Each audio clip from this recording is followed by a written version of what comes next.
noches, queridos amigos. Bienvenidos a Quien Tiene la Razón. Hoy tenemos una noche muy especial porque continúa la interpelación en el Congreso de la República a la ministra de Educación, la señora Flor Pablo. El tema principal es el enfoque de género en la currícula escolar. Pero tenemos una información de último minuto que acaba de salir y es que se ha pedido para la señora Susana Villarán 36 meses de prisión preventiva. Esa es una noticia fresquita que sabemos es un pedido del fiscal y que veremos si finalmente el juez que tome el pedido accede a él. Recordemos que la señora Villarán ha estado con comparecencia restringida, con impedimento de salida del país y a raíz de los nuevos datos que habrían salido sobre la recepción de dinero para la campaña del no, es que se habría hecho este pedido. Así que, bueno, nosotros nos vamos rápidamente al Congreso para conversar con algunos congresistas. Nos va a acompañar en estudio durante toda esta conversación el educador Hugo Ñopo. Hugo, ¿cómo estás? Muchísimas gracias por estar con nosotros. Es el investigador en temas educativos y bueno, vamos a tratar de combinar un poco el lado político con el lado más técnico en esta ocasión. Estamos con la congresista Marisa Glave, que ya se encuentra con nosotros. Ahí está la congresista Glave, a quien la hemos visto muy activa hoy día en el debate. Marisa, ¿cómo está? Muy buenas noches. Muy buenas noches, Patricia. Gracias por el enlace. Antes de hablar sobre el tema del debate, le pido una opinión rápida sobre este pedido de prisión preventiva de 36 meses para la señora Susana Villarán. Sabemos que usted ya ha expresado en varias ocasiones que los delitos que hubiera cometido tienen que ser castigados. ¿Cómo recibe esta noticia? Era esperable, Patricia. De hecho, los hechos iniciales que tenía la Fiscalía cuando dictaron las primeras medidas contra ella eran solamente dichos. Este último viaje de los fiscales ha recibido un conjunto de información adicional y, por tanto, la verdad es que están procediendo como lo están haciendo en todos los casos, con lo cual, bueno, me parece que era algo que se venía a venir. Está claro, a raíz de estos acontecimientos por los que pasa la señora Susana Villarán y prácticamente los líderes de casi todos los partidos políticos que han tenido vida activa en los últimos años, que el tema de financiamiento y de transparencia en la política es cada vez más urgente. Ustedes han firmado el día de ayer un petitorio para que se apure esta discusión sobre las reformas políticas y electorales en la Comisión de Constitución. ¿Creen que van a ser bien recibidas? Mira, Patricia, yo soy una de las personas que presentó el proyecto de ley precisamente para la tipificación de la financiación prohibida, por lo que hemos vivido, al ver cómo ha ocurrido en todas las tiendas políticas lo que pasó en la década pasada. Era fundamental avanzar hacia una tipificación y un control de la financiación.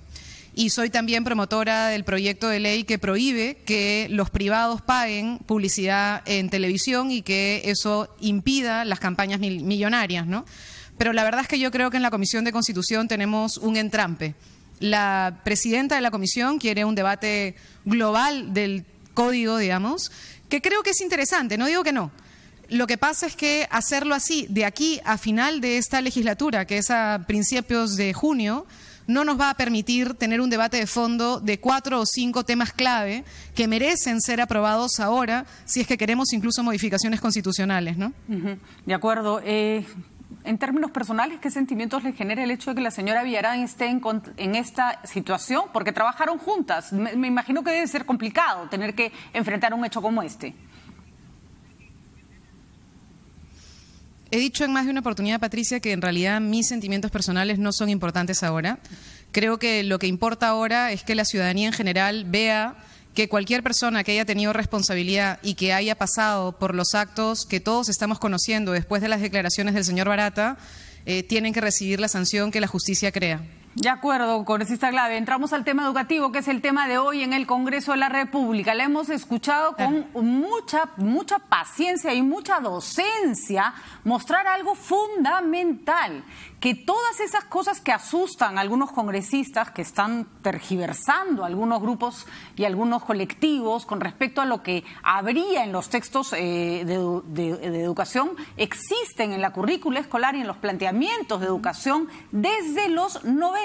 Desde la época del señor Alberto Fujimori. Pude acceder a los libros, Patricia, a las guías para los docentes sobre educación sexual y familiar de los años 90, así como la guía docente para educación sexual en la época del presidente García, si no me equivoco, en el 2007 u 2008.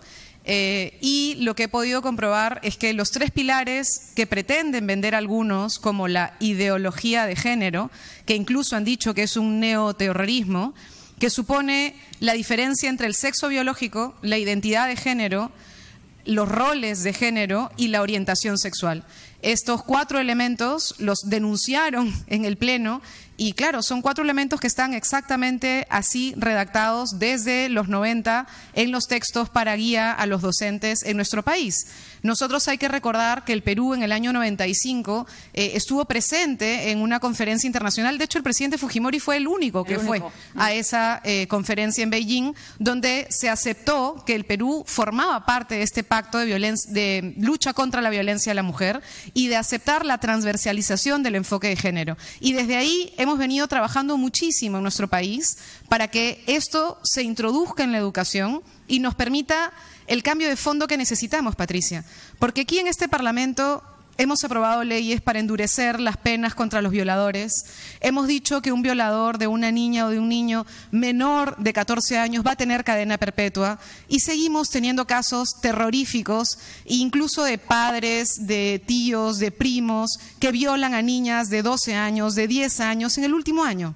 Entonces, el incrementar las penas no necesariamente va a generar el cambio que necesitamos. El cambio que necesitamos es un cambio que solo se va a producir con la educación.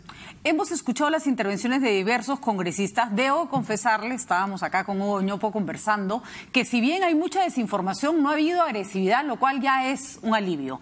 Pero hay un aspecto que sí es bastante claro. La mayoría de congresistas que hablan de ideología de género y que usan esta información que no es exacta, que además ni siquiera aparece en los textos escolares, son de Fuerza Popular. Hablábamos el otro día con la congresista Rosa Bartra y decía que en esta refundación del fujimorismo que están haciendo iban a volver a sus principios, iban a volver a sus temas primigenios. Y le hicimos ver que tales temas como hablar de ideología de género, el respeto de la familia, como si la familia fuera solo una, nunca formaron parte de el fujimorismo que pretenden revivir. O sea, Fujimori era bastante más moderno. En realidad, este discurso de volver a sus conceptos primigenios creo que tiene que ver con volver a la lógica de los psicosociales y mentir a la población. Perdóname que lo diga así, pero no veo más bien la refundación programática, sino más bien la de prácticas de generar zozobra y miedo en la población o de distraer la opinión pública de algunos temas centrales con cosas que además son falsas. Y creo que has dicho una cosa que es importante y que ojalá, si hay padres y madres que nos están viendo, todo lo que se está diciendo sobre sexo anal, sobre masturbación, sobre orgías, X, Y, Z, no están escritos en los textos escolares. Eso no es verdad. Están en un link. Hay un debate sobre si ese link debió o no debió estar. La ministra considera que fue un error colocarlo. Ha iniciado una investigación para determinar responsabilidad sobre quién lo colocó. Pero es un link, es una nota a pie de página, no es un tema que esté desarrollado dentro de los textos. Julio. Entonces aquí lo que hay, Patti, es la voluntad de generar miedo. Y no podemos permitir que el miedo sea lo que domine la política educativa de nuestro país. Incluso si uno revisa el link, y esto que vamos a decir de pronto parece un poco subversivo, la calidad de la fuente puede ser discutible. Pero lo que dice el link no tiene nada de malo tampoco, ni es un contenido pornográfico, ni es un contenido que incita a nada, es un contenido informativo, sí, sobre temas de los que normalmente a los adultos les cuesta hablar con los chicos, ¿no? Mira, y precisamente me alegra que lo digas, Patricia, porque yo lo he dicho en varias oportunidades, se lo he dicho a la propia ministra, yo creo que hubo una sobrereacción de parte de la ministra y de parte del presidente.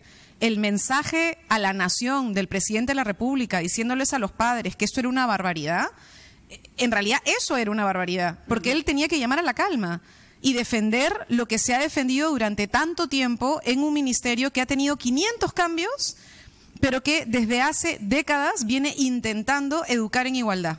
y educar en educación sexual integral. Entonces, no podemos caer en el oscurantismo, Patricia. No podemos caer en las personas que hoy día, por ejemplo, han dicho que el sexo solo es para la reproducción y no para el placer. Ese tipo de pensamientos nos llevaron en algunas épocas en otros países a la mutilación del clítoris de las mujeres. O sea, es decir, no podemos llegar a esta manera de decir que no se puede hablar de sexo, que no existe sexualidad, que no existe el placer y que lo que hay que hacer básicamente es que reprimirlo al punto de incluso agredir. Además, vamos a decirlo con claridad, señora Glave, aunque no le guste esto que vamos a decir a mucha gente, las personas que, incluso los que sostienen que el sexo solo tiene fines reproductivos, ni siquiera se lo creen ellos y están mintiendo, porque así no es la vida y así no es el ser humano. Yo mandaría a aquellos congresistas que se han expresado en esos términos a leer esta novela, El cuento de la criada, para que sepan lo horrendo que sería simplemente volver a las mujeres en entes reproductivos y, digamos, resumirlas a eso. Realmente es como de la Edad Media lo que estamos viendo en estos momentos. Es de terror, ¿no? La verdad, es que es de terror. Es muy agresivo con la mujer. Y sí creo que está centrado en la agresión hacia la igualdad de roles y hacia la igualdad de género. Pero hay un tema adicional, Patricia, y hay que decirlo, y que tiene que ver con la voluntad de algunos que lo han dicho de manera expresa, que la orientación sexual, que la comunidad LGTBI es una, comillas, opción. Es una opción que ellos respetan, pero que ellos buscan que la gente cambie de opción. Y ese es el tema de fondo. No aceptan que la homosexualidad existe, que existen gays, lesbianas, bisexuales y trans. Y que uno de los problemas más grandes de las y los adolescentes en los colegios, que empiezan a descubrir su sexualidad, y si su orientación sexual no es heteronormativa, comienzan a sufrir bullying homofóbico, acoso en los colegios. Y eso es algo que genera traumas, que genera depresión y en muchos casos incluso voluntad de suicidio. Entonces necesitamos educar con responsabilidad. De acuerdo, pero vamos a así prestar atención a un aspecto más antes de despedirnos, señora Glave, y es... hay preocupaciones que son válidas, hay conceptos que son difíciles de entender, hay padres de familia que han sido criados bajo una perspectiva bastante conservadora o la única que conocieron, y este es un trabajo de educación que no solo va para los chicos, va para los padres también. La confrontación y el meter terror no ayuda, pero ¿cuál debe ser el plan B? Porque esto no se agota en una discusión en el Congreso, escuchando una cantidad de discursos a veces enloquecidos. Hay padres en su casa que ven esto con susto y que no están entendiendo bien ni siquiera qué es lo que se les enseña a sus hijos.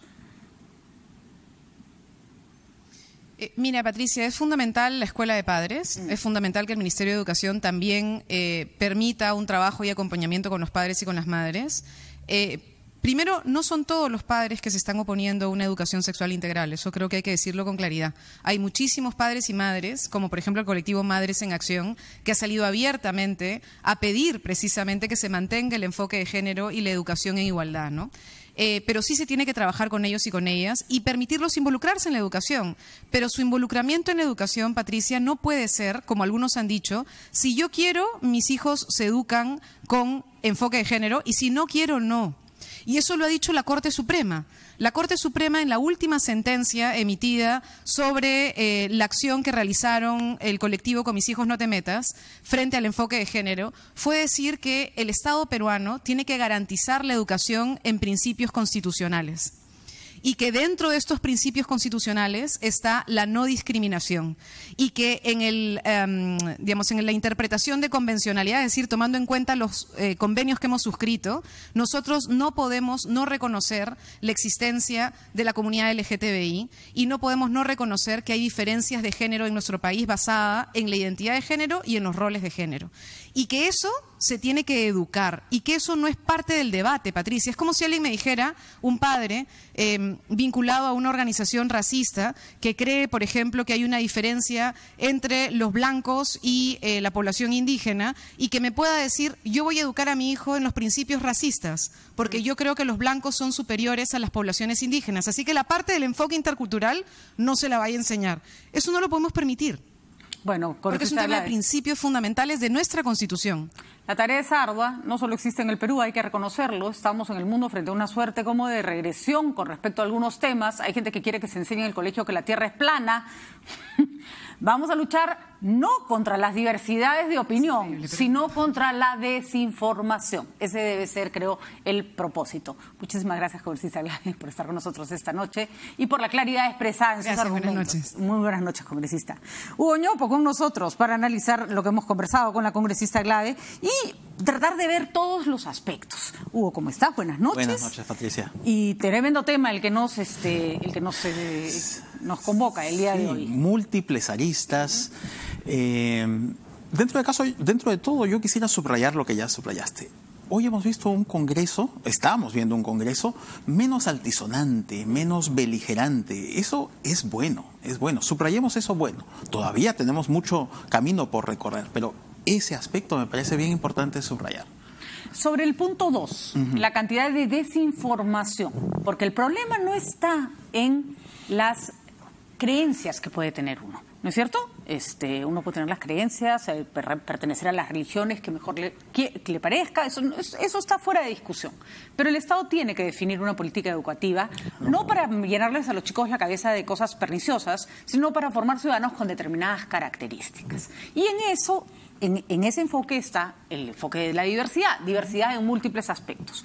Esta parte del enfoque de género es la que los aterra, porque tiene el componente de nuestro rol como seres humanos en la sociedad y el componente sexual que siempre genera temor, ¿no? Genera estos temores, genera estos miedos a lo desconocido, porque también tenemos que comprender que para la nueva generación de graduados de secundaria, por ejemplo, 1 de cada 5 chicos que sale de la secundaria tiene papás que no se graduaron de la secundaria, o sea, que no adquirieron la formación que ellos tuvieron. Cuando estamos en la universidad, ya 1 de cada 3 estudiantes universitarios tiene padres que no fueron a la universidad. Entonces, todos esos padres ven que sus hijos están alcanzando mayor nivel educativo que el que ellos tuvieron acceso, y entonces, claro, se sienten limitados. Con todas estas discusiones se sienten asustados también, y ahí el antídoto es la información, la discusión. Y es curioso porque se han establecido una serie de causas-efectos bastante raras, ¿no es cierto? Como, por ejemplo, y podríamos tener 1000 ejemplos, me gustaría, Hugo, que nos ayudes a entenderlo, si el chico lee sobre sexo anal o le explican eso en el colegio, entonces va a ir y lo va a practicar en su casa, ¿no? Que si se habla sobre la masturbación femenina, se va a incentivar la masturbación femenina de manera enloquecida en las chicas cuando lleguen a casa. Que si les explicas que hay un tema con la identidad de género, entonces todos van a volverse gays o lesbianas. Claro. O sea, hay una suerte como de asociación a la información y a la toma de decisiones sobre cosas que no funcionan así. Cuando esto está ignorando que lo que de facto los chicos hacen es ir al Internet, donde esa información ya está disponible y, vamos a decir, desclasificada, decodificada, de libre acceso. Entonces, no es que los chicos no indaguen sobre ello, indagan, pero de fuentes aún más, vamos a decir, incorrectas que las que nosotros quisiéramos. Hay un dato que es importante y es que el Internet es incontrolable, ¿no? O sea, un chico, no importa, señora, cuántos filtros ponga usted en casa, el Internet es incontrolable. Y hay que enseñarle además al chico que busque la información segura porque la otra lo va a asustar. Y eso, por ejemplo, es algo que no se dice. Al chico que busca en Internet, al chico, digamos, al niño menor de 15 años, lo va a confundir, lo va a asustar, le va a generar un daño buscar información por su cuenta, porque va a tener que ver cosas que no es capaz de entender. Internet tiene lo peor, también lo mejor, pero lo peor de la naturaleza humana al alcance de un clic, ¿no? Exactamente. Estas y hay perversiones ligadas al sexo, como no, claro que existen, sí, ¿no? Y uno se las puede encontrar en Internet, el sexo con niños, las violaciones en vivo, en fin, hay una cantidad de cosas horrendas que un chico puede ver, ¿no? Y lamentablemente también personas con intenciones perversas detrás de aquellos links. Entonces hay que estar alertas, hay que saber tener los radares muy encendidos, sabiendo que va a ser imposible el control al 100%, el control absoluto, claro. Pero entonces que los niños tengan una fuente confiable a la cual recurrir, personas confiables a las cuales recurrir también, los padres, el sistema educativo. Pero ahí es donde también quiero subrayar esta limitación que tiene un porcentaje bastante importante de padres que lamentablemente no tiene la formación como para darle este apoyo a los chicos. Además te pongo otra cifra, mira, lamentablemente sucede que las violaciones a menores de edad en nuestro país suceden mayoritariamente en casa, dentro de nuestros hogares, dentro de los hogares. Entonces, ¿cómo es que pretendemos que aquella formación que nosotros queremos purificar, santificar, se dé en esos hogares donde mayoritariamente suceden las violaciones? Se necesita un Estado con una presencia, ahí donde lamentablemente los hogares no son tan funcionales como nosotros quisiéramos. Además, tendemos a pensar que cuando sale una noticia, y vamos a tratar el tema con respeto, aunque es cruda, que dice, tío violó a niña de 11 años, a veces la gente cree que el tío la amarró a la cama. No, le contó toda una historia, embaucó a la niña, le hizo sentir que era un secreto, la envolvió en algo que la niña es incapaz de procesar y de entender. Exactamente. ¿No? Esas cadenas que imaginamos físicamente son psicológicas, y son más fuertes. Efectivamente. Y uno de los grandes dramas, y si no lo saben, infórmense, de la agresión sexual a niños es que los niños tienen un cuerpo y les produce un placer que ni siquiera entienden de dónde viene. Entonces, no está asociado inmediatamente a una cosa monstruosa necesariamente, porque además no suele ser de golpe, ¿no es cierto? Es una cosa que una relación perversa que se está construyendo. ¿Quién le va a enseñar a un niño a cuidarse de eso en casa? ¿La mamá que no lo quiere ver? ¿No? ¿El papá que es cómplice? ¿El hermano que va después del tío? ¿Quién? ¿No? O todos ellos desinformados, medianamente informados. Entonces, tener un incapaces de detectar de información confiable importa. Claro que importa. Así es. Ahora, ¿cómo lo tratamos en el colegio? Esa es la pregunta del millón. O sea, la casa, nos encantaría que fuera el único lugar donde se pueda hablar del tema, pero señores, convéncense. Sus hijos no quieren hablar con ustedes de sexo. No quieren. No les interesa, los ponen nerviosos. Piensen en ustedes cuando tenían la edad de sus hijos y piensen si iban a tocarle la puerta a su papá a preguntarle sobre sexo. No, pues todavía es complicado, es más difícil que eso. El chico va a buscar información y toda ausencia de información genera más curiosidad. Entonces, ¿cómo? La pregunta ahora es el cómo. El cómo. El cómo. Porque lo que está demostrando la congresista Glave es que el tema está ahí desde los 90 y nadie parecía haberse preocupado mucho. ¿Qué está pasando hoy que hace que ese cómo se vuelva un campo de batalla? Múltiples aristas, ¿no? Hay que pensar en la velocidad a la que hoy fluye la información. Entonces los padres también están abrumados con esa velocidad a la cual fluye la información y no sabemos controlar. Por ahí vienen los temas, pero yo creo mucho en la existencia esta de una fuente confiable de información en la que todos podamos de alguna manera creer.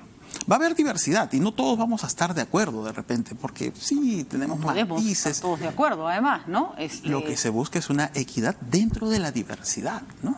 Y por ejemplo, a mí hay padres, y es una discusión que hemos tenido a veces con otros padres de familia sobre si le hablas o no le hablas a tus hijos sobre el uso de preservativos.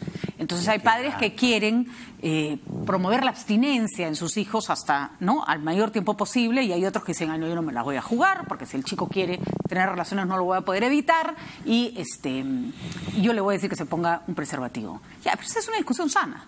Claro. No, esa es una discusión sana. Donde no hay respuesta única, además. Así es. Cabe todo un abanico de posibilidades, porque claro, la gratificación retrasada tiene múltiples valores también para la educación de las personas. Y vamos a decirlo con todas sus letras, un chico no debiera tener sexo antes de los 16 años porque no está emocionalmente preparado para una carga emocional de esa naturaleza. Ni emocional ni físicamente preparado. Además, claro, el riesgo del embarazo a esa edad ya es terrible para la vida de un chico y para la vida de una chica, ¿no? En este país donde además, mira... Sin embargo, hay que decirle, pero si vas a desobedecer, si la abstinencia no es para ti, si te enloqueciste y quieres hacerlo, por lo menos pon tu preservativo, ¿no? Y por lo menos ten la información, sé consciente de los riesgos, ¿no? Lamentablemente en nuestro país el embarazo adolescente está alto, es uno de los más altos de América Latina. Y lo peor de todo, Hugo, es que crece en un contexto en el que en América Latina viene cayendo, y cuando tú miras la diferencia entre esas tasas de embarazo adolescente en el primer quintil versus el quinto quintil, o sea, el más pobre de este país,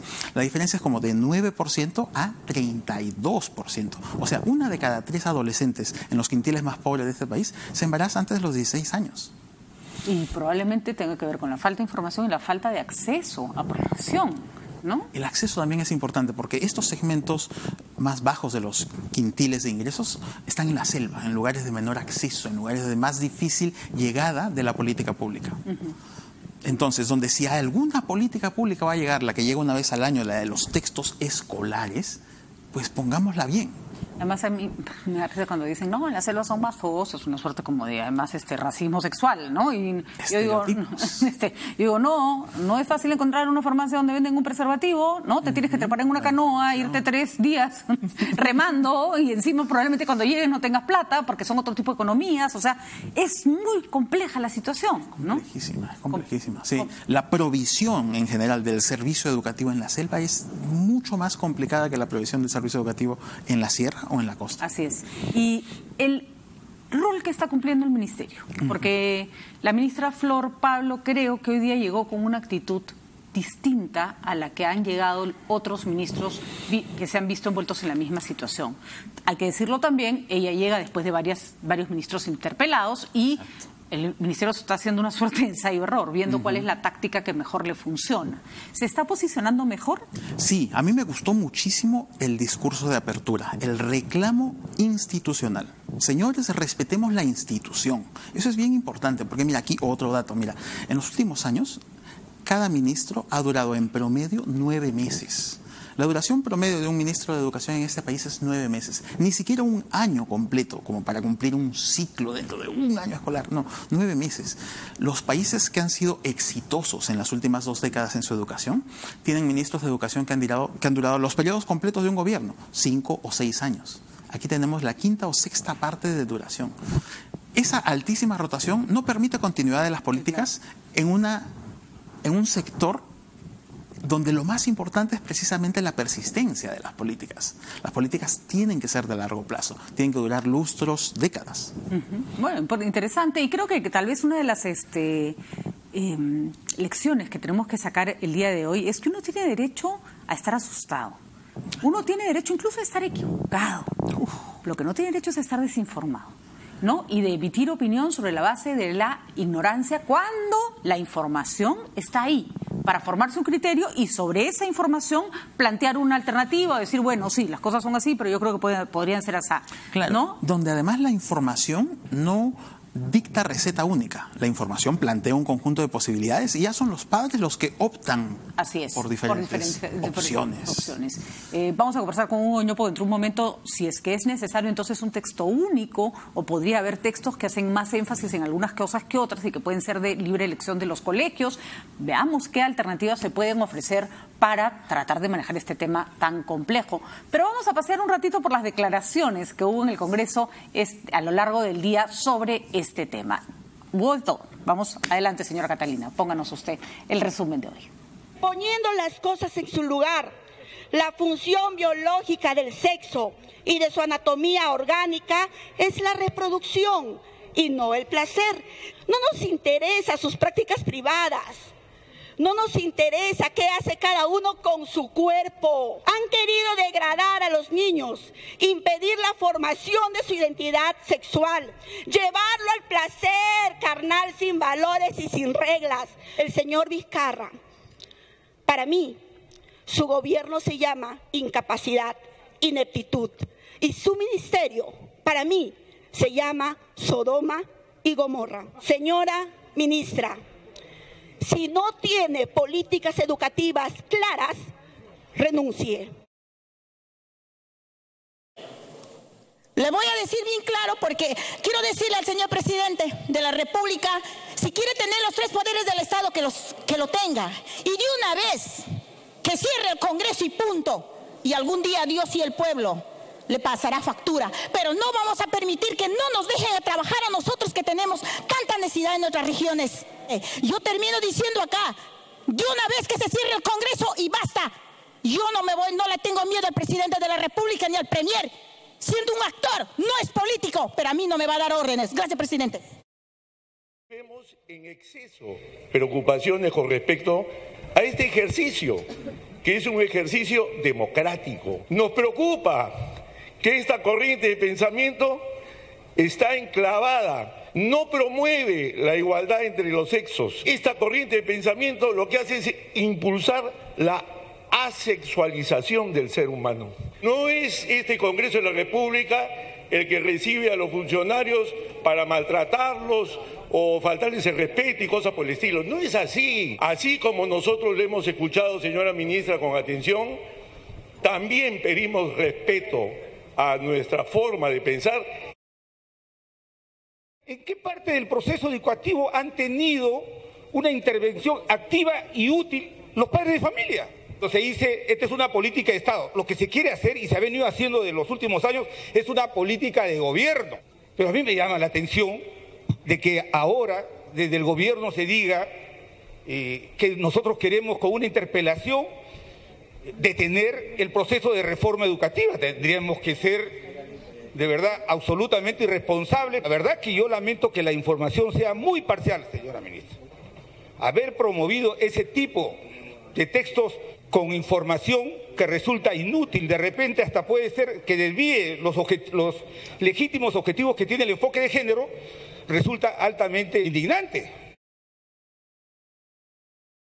Es una realidad que existen minorías sexuales y tenemos que reconocer que existen estas minorías y que tenemos que respetarlas en sus derechos. No es que se van a convertir en homosexuales porque se les hable de una política de género, señor presidente. Cuando nosotros decimos que tenemos que educar con una visión amplia y no prejuiciosa, estamos hablando de eso, señor presidente. Y no pretendamos reescribir la historia señalando de que todos los que no piensan como nosotros protegen y amparan al terrorismo. Nosotros rechazamos enfáticamente.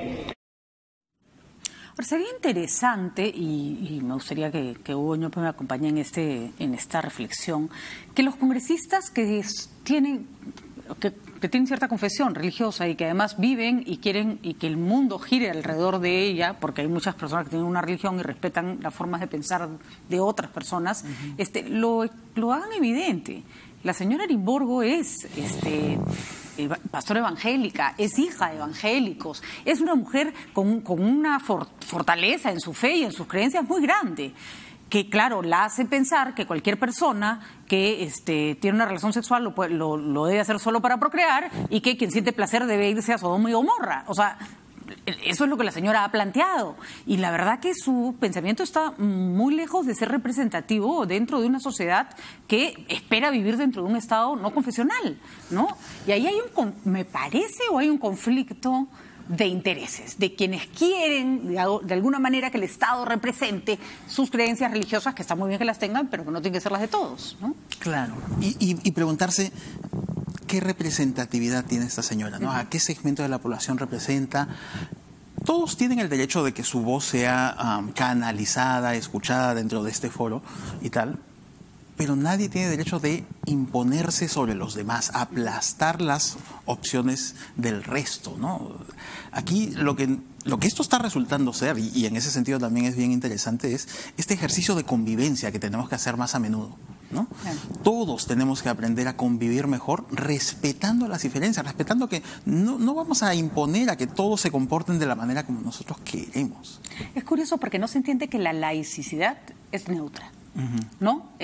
Porque me quieren imponer que el Estado laico. No te lo quieren imponer. El Estado tiene que ser laico porque en virtud de que hay muchas religiones, tú no puedes darle preferencia a una o a otra. Entonces no le das preferencia a ninguna. Dios no está dentro de tu plan educativo. Eso sí, es en casa, en la iglesia, ¿no? Y cabemos todos. Y cabemos todos, efectivamente. ¿Qué pasaría si tuviéramos un Estado ligado a una confesión religiosa? Por favor, Hugo, pon ejemplos de en qué partes del mundo ocurre eso. No es mi expertise, pero ya la historia nos ha dicho, cuando la política y la religión han estado demasiado alineadas, demasiado correlacionadas, malas cosas han pasado. Digamos, si quieren saber cuál es el proyecto político que tiene como base un tema confesional, se llama Estado Islámico. Eso es lo que ocurre. Eso es lo que ocurre. E imponer reglas, ¿no?, a partir de una religión, y el que no está de acuerdo con ellas, entonces le cortamos la cabeza. Ese es el modelo que se pretende seguir cuando se pretende juntar el Estado a una confesión religiosa, que repito, está muy bien que existan, y está muy bien que se críen a los chicos dentro de una confesión determinada. Desgraciadamente el Estado tiene que incluir a todos, no se puede dar el lujo de dejar a nadie fuera, ¿no? Como también está bien crecer a religioso. Porque no tiene nada de malo, por supuesto. Claro, porque después resulta que los valores morales, se han hecho estudios ya, que los valores morales que tienen chicos con fe, y que crecen en hogares con fe, y chicos que crecen en hogares sin fe, son similares. Así es. Y yo acá sí, y este es un guiño a los evangélicos, en eso sí estoy de acuerdo con ellos. Las 2 horas de religión que tienen en el colegio, en realidad no debieran existir si el chico no va a recibir clases de la religión a la que pertenece. Entonces, ni eso debiera haber, porque si no le vas a dar a un chico educación evangélica y solo católica, entonces el evangélico tiene derecho a pitear. Exacto. Entonces, mejor no, pues nada, ¿no? Nada, para que el pobre chico que no pertenece a esa religión no se sienta excluido, no se sienta mal mirado.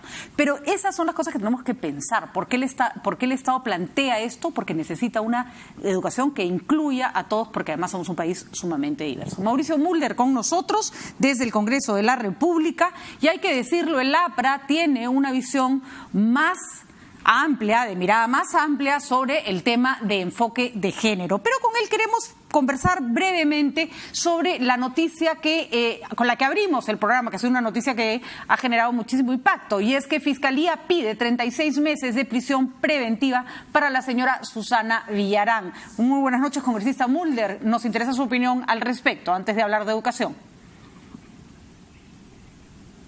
¿Qué tal, Patricia? Bueno, digamos que es una línea coherente del Ministerio Público de pedir 36 meses para casi todo el mundo, y nosotros no hemos estado de acuerdo al comienzo, y para este caso tampoco, en el sentido de que las sentencias que ya viene emitiendo la Corte Suprema, acaba de haber una que firmó el juez San Martín y se está convocando a un pleno casatorio, creo que para el mes de julio o agosto, para definir el tema. El concepto de prisión preventiva es un concepto que está asociado al peligro procesal. Y la interpretación de determinar que como el delito que se imputa es un delito de alto castigo, y ya con eso es suficiente para que se aplique una prisión preventiva, me parece que no se ajusta realmente a el tema de fondo de ver el peligro procesal, sino que ya se está juzgando prácticamente el tema de fondo. Por eso es que cuando vemos que hay esas audiencias relativas a solicitar el pedido de prisión preventiva, no es que estén hablando de que la persona se va a fugar o que la persona se va a evadir o la persona va a engañar, etcétera, sino que ya se está juzgando el fondo del asunto y la gente cree que ya sancionaron con la pena final, cuando en realidad todavía el juicio ni siquiera ha comenzado, ¿no? De acuerdo, en eso ustedes están siendo coherentes con lo que han planteado inicialmente y no están ajustando su opinión a quien afecte o no esta medida, y eso es rescatable. Sin embargo, sí, por lo menos en medio de la injusticia que puede significar una prisión preventiva, abona en algo que era una discusión, que decía se les trata a unos de una manera y a otros de otra.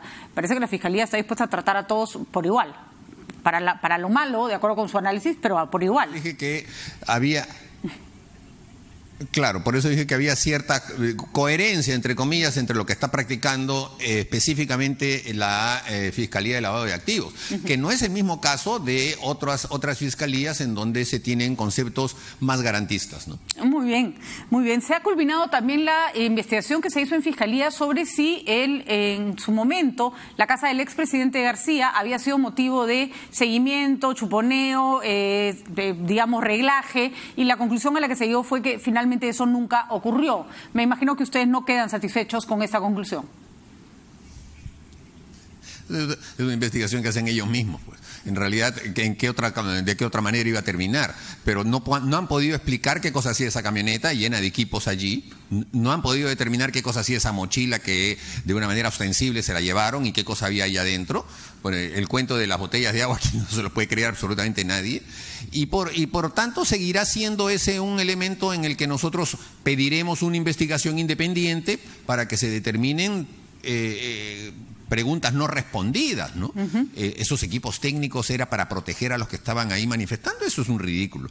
Y la verdad es que en estas cosas, esta discusión sobre el papel que juega la DEVIAC, esta discusión que ha habido en la Comisión de Defensa, enrarecen en demasía el ambiente que debemos tener con la policía. Los parlamentarios siempre hemos apoyado los pedidos de la policía, los parlamentarios siempre hemos sido empáticos con la policía, sabemos la lucha que tienen que enfrentar en el tema de la criminalidad organizada y también en la delincuencia común, pero una situación en la que veamos que la policía prácticamente se convierte en enemigos de ciertos políticos no nos parece lo más democrático posible, ¿no? En todo caso, que creo que lo he discutido ya con varios de sus compañeros, lo de la intervención en la casa del señor García era una situación compleja, difícil, triste, dolorosa, pero en algo le doy la razón. Ese maletín sacado a patadas de esa escena el día que descubrieron la camioneta fuera de la casa del expresidente García es algo que será, hasta que no se aclare, siempre materia de sospecha y de interrogantes. Siempre. Siempre, y no podemos... Y en la propia intervención también, Patricia, el hecho de que sean audios que se corten o que no haya audio específicamente... De acuerdo, pero... También se explicarán más adelante. Sí, y lo discutiremos más adelante, pero creo que es un tema... La complejidad y las razones y las suspicacias son distintas. Pero vayamos al tema que los ocupa hoy en el Congreso de la República. ¿Cuál ha sido su evaluación de la presentación de la señora Flor Pablo esta noche? Bueno, no ha habido ninguna catástrofe, no ha habido ningún terremoto, nadie ha sugerido la posibilidad de presentar una moción de censura. Hay un debate sobre un tema que no va a agotarse hoy día ni mañana, que es un tema complicado y que no solo se debate en el Perú, se debate en todas partes del mundo, que son justamente los temas de género, que son ese tipo de agendas nuevas que tiene el mundo de hoy. Si uno ve, por ejemplo, la prensa española, ve la prensa norteamericana, en varios estados de los Estados Unidos están discutiendo esto, es un tema de actualidad.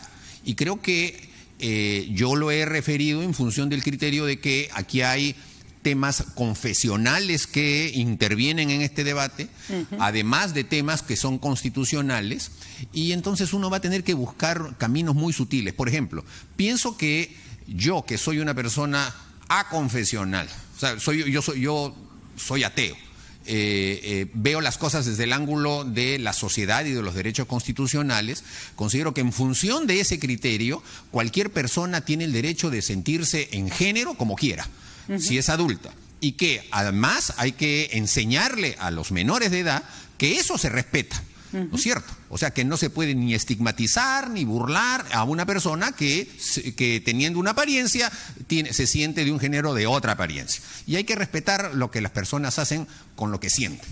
Eso es lo constitucional. Ahora, cuando entra efectivamente, y he estado escuchando parte de tu programa, lo confesional ya es un poco más complicado, porque lo confesional no debe modificar lo constitucional, pero sí se debe respetar porque también es un derecho.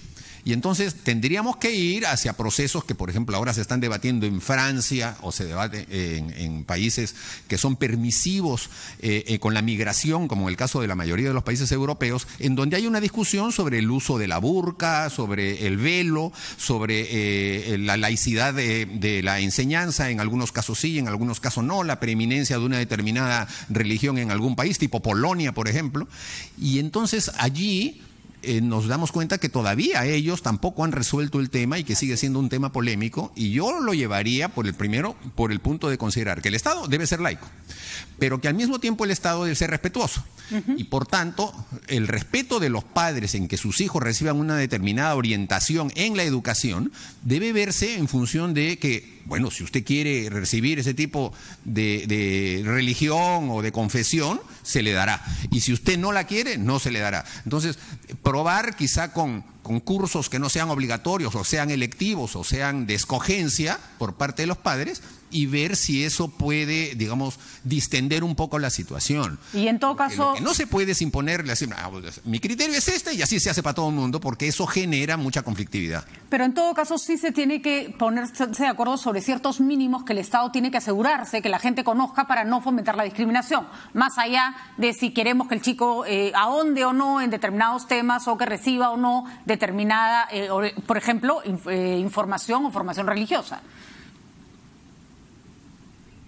Yo creo que lo que se debe enseñar es la tolerancia al que piensa distinto, al que cree distinto, al que es distinto. Eso es lo fundamental. De acuerdo. Es decir, si hay personas de otra religión, bueno, respetarlo. Y los que tienen la religión mayoritaria tampoco deben imponerla. Aquí no puede haber un criterio de que el 80% tiene esta religión y por lo tanto es lo que se tiene que hacer. No, tampoco se puede hacer así. Hay que respetar derechos de minorías también que piensan distinto y que tienen el derecho de que el Estado los trate de la misma manera. Hay algunos que hablan del tema del concordato y de la preferencia que tiene la Iglesia Católica que está en la Constitución. Pero eso es solamente para temas patrimoniales, es solamente para temas tributarios. No pueden ser para temas de derechos fundamentales. Muy bien, congresista Mulder. Un poco de sensatez. Con voces como la suya dan un poco de respiro, porque se puede discrepar, se puede tener diferencias, pero creo que lo que conversábamos acá es la desinformación no es una opción, ¿no? Eso creo que lo que tenemos que defender. La desinformación no es una opción, ¿no? Ni el dogmatismo. De acuerdo. Ni el dogmatismo, el de creer que mi dogma es mejor que tu dogma y por lo tanto yo te tengo que vencer, derrotar y eliminar, digamos, del debate porque lo mío debe prevalecer. Eso es lo más antirrepublicano y antidemocrático que hay. Muy bien, difícil tarea entonces la que los toca. Ojalá que los chicos que están en el colegio no terminen masacrados por la discusión, sino terminen favorecidos. Muy buenas noches, congresista Mulder. Muchísimas gracias por estar con nosotros. Esperemos que no, poco a poco. Eso es. Muchas gracias, igualmente. Poco a poco, muy bien. Déjame añadir un punto de complejidad a lo que nos acaba de decir el congresista Mulder. ¿Qué pasa cuando por una fe, por una creencia religiosa, resulta que los chicos de esos hogares resultan teniendo una salud sexual y reproductiva precaria? Así es. ¿Qué hace un Estado ahí, no? Tiene que el proteger. equivalente a ello es el mundo de las vacunas. ¿Qué hace un Estado cuando en un hogar los padres deciden no vacunar a sus hijos? Es una creencia, es una fe firme respecto de un aspecto de la ciencia que claramente está errado y un Estado interviene. Pero ha sido interesante porque en una posición bastante más, digamos, combativa, pero también muy lúcida de la señora Glave y una un poco más conciliadora del señor Mulder, podemos ver que hay un espacio para la discusión. Eso es lo interesante, ¿no? Eso es lo interesante. Es donde, como bien se dice, es momento de dar los debates, de qué sociedad queremos para el futuro. Porque también, mira, esto es importante. Nos hemos pasado los últimos 20 años bien enfocados en tener una mejor economía. Y mal que bien tenemos una mejor economía, tenemos una mejor macro, hemos reducido la pobreza, estamos avanzando en tener una mejor economía. No nos hemos dado el debate en ser una mejor sociedad. Perfecto. Es momento. Es momento. Muy bien, Hugo. Tengo que despedirte rapidito porque viene con nosotros el ex ministro de Economía, Alfredo Torne, para hablar de temas económicos. Por ejemplo, temas como la educación, cuestan. La reforma política cuesta. Somos un Estado que necesita empezar a gastar para mejorar. ¿Está la economía de nuestro país dispuesta para eso? Vamos a conversar en un momento.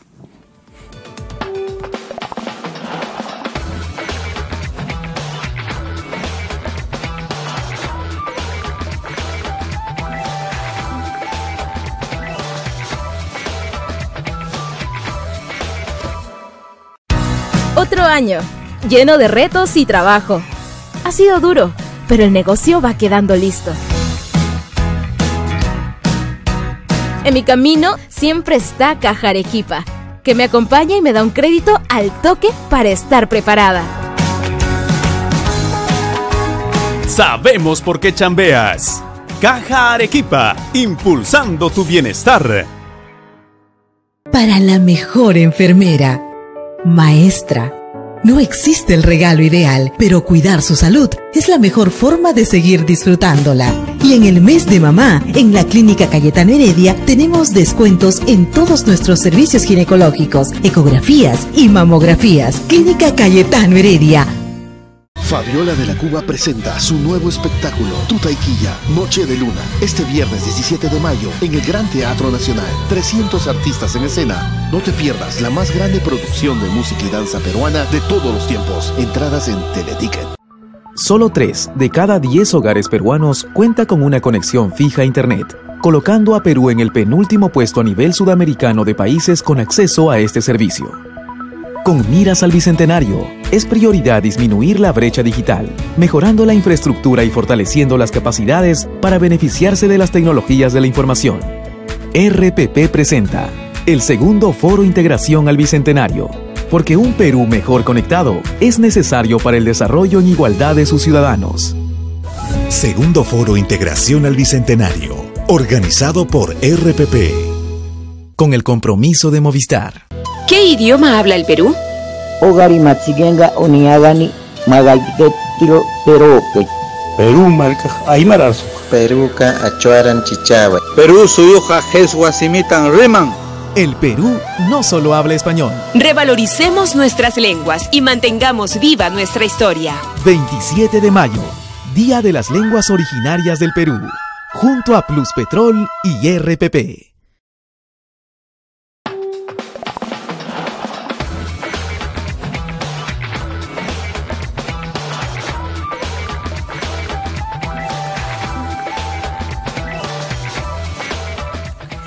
Se nos viene el Bicentenario, falta poco tiempo y estábamos llenos de planes para el Bicentenario. Queríamos mejor infraestructura, queríamos una mejor, un mejor armazón, digamos, en términos de lo que nos ofrece la reglamentación en nuestro país, un mejor escenario constitucional para poder salir adelante.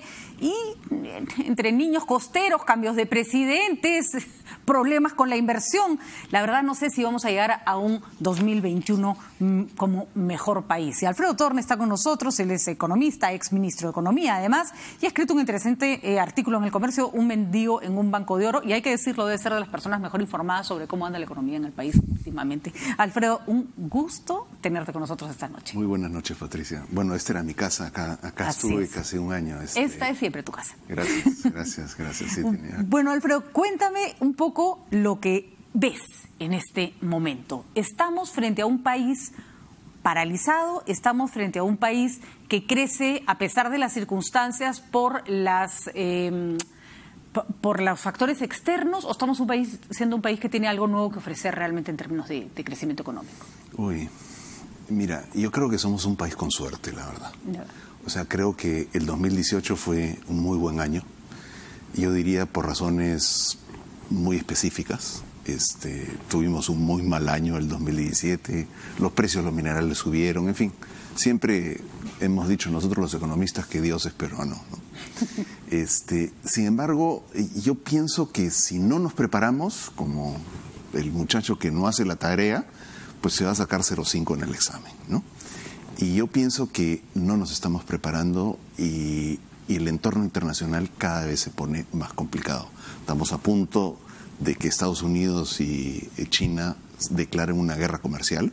Son nuestros dos socios comerciales. De la que nosotros no salimos bien librados de ninguna manera. O sea, vendemos a la China, vendemos a Estados Unidos, los precios de las materias primas dependen de estos dos gigantes. Corrígeme si me equivoco, Alfredo, cuando se toman decisiones, además los países castigan a quien sigue comerciando con el que se ha vuelto su enemigo. O sea, no es fácil entrar en medio de esta guerra de dos gigantes, ¿no? No, y nosotros somos el chiquitito. Algunos dicen, bueno, esto nos da la oportunidad de seguir exportando a China. Bueno, yo no creo. O sea, si China se desacelera, como nosotros pensamos, casi un punto porcentual por esta guerra comercial, pues eso le va a golpear al Perú.